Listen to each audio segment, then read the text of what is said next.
Ladies and gentlemen, I ain't even mad.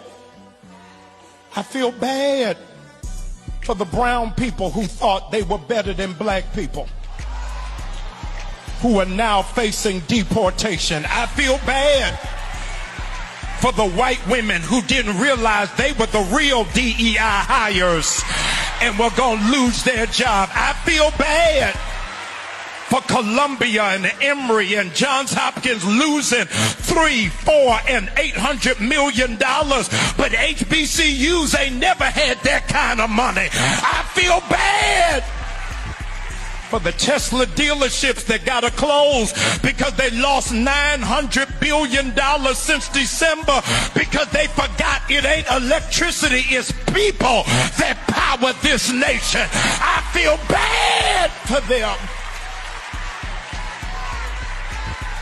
A little bit,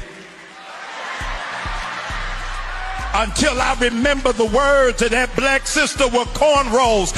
Until you do right by me, nothing you do is gonna work. I tried to feel bad.